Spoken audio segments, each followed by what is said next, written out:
Thailand का नाम तो आपने सुना ही होगा। ये दक्षिण पूर्व एशिया का एक देश है जिसे पहले सियाम नाम से जाना जाता था। साल 1948 में इसका नाम बदलकर थाईलैंड रखा गया।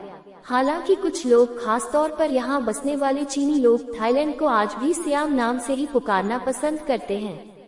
वैसे तो ये देश बौद्ध धर्म के मंदिरों के लिए प्रसिद्ध है, क्योंकि यहाँ के 95% लोग बौद्ध धर्म के अनुयायी हैं। लेकिन इसके बावजूद यहाँ आज भी भगवान राम और विष्णु की पूजा होती है। दरअसल यहाँ का राजपरिवार अपने आप को भगवान राम के बेटे कुश का वंशज मानते हैं। आपको जानकर हैरानी होगी कि थाईलैंड का राष्ट्रीय ग्रंथ का नाम रामकिएन है, जो रामायण का ही थाई संस्करण है। यहाँ का राष्ट्रीय चिन्ह गरुड़ है, और ये तो आप जानते ही होंगे कि गरुड़ को भगवान विष्णु का वाहन माना जाता है। वैसे तो पूरी दुनिया में लोग कुछ न कुछ अंधविश्वास को मानते ही हैं, लेकिन यहाँ के लोगों में भूत प्रेतों को लेकर एक अजीब किस्म की मान्यता है। यहाँ कई लोग भूत प्रेतों से बचने के लिए अपने घर में उनके लिए एक अलग कमरा बनवाते हैं। इस देश में शाही परिवार का अपमान करना अपराध माना जाता है, चाहे वो इसी देश के निवासी हो या किसी और देश के। ये नियम हर किसी पर लागू होता है। दूसरे देश से आए पर्यटक भी अगर यहाँ राज परिवार का अपमान करते हैं या उनकी आलोचना करते हैं तो उन्हें जेल हो सकती है। दुनिया के कई देशों में शरीर के किसी खास अंग को लेकर अलग अलग मान्यताएं होती हैं। थाईलैंड में भी कुछ ऐसा ही है। यहाँ के लोग अपने माथे को शरीर का सबसे पवित्र अंग मानते हैं। यहाँ किसी दूसरे इंसान के माथे पर हाथ लगाना अच्छा नहीं माना जाता है। लोग ऐसा करने से बचते हैं। वैसे तो लगभग हर देश किसी न किसी के गुलाम रह चुके हैं, लेकिन थाईलैंड एक ऐसा दक्षिण पूर्व एशियाई देश है जो कभी किसी यूरोपीय देश द्वारा गुलाम नहीं बना।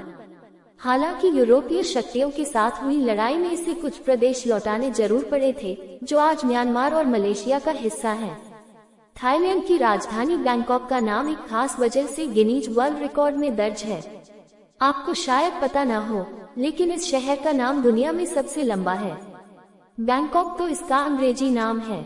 असल में इसका पूरा नाम संस्कृत और पाली भाषा से मिलकर बना है। ये नाम इतना बड़ा है कि आप इसे ठीक से बोल भी नहीं पाएंगे। बैंकॉक का पूरा नाम है कृंगदेव महानगा अमरारत्न कोसिंध। साल 1350 में स्थापित हुआ अयोध्या शहर, जो किसी जमाने में एक विशाल साम्राज्य की राजधानी हुआ करता था। थाईलैंड की राजधानी बैंकॉक से 70 किलोमीटर दूरी पर बने अयोध्या शहर में कदम रखते ही उसके विशाल खंडहरों ने मेरा ध्यान खींचा, और साथ ही ध्यान खींचा शहर के नाम अयोध्या ने, जो लगभग भारत के अयोध्या जैसा सुनाई पड़ रहा था। जैसे अयोध्या सरयू नदी के किनारे बसा है, वैसे ही करीब 3500 किलोमीटर दूर थाईलैंड का अयोध्या शहर 3 नदियों से घिरा है। वो बताते हैं, अयोध्या और अयोध्या के नाम समान होना कोई इत्तेफाक नहीं है।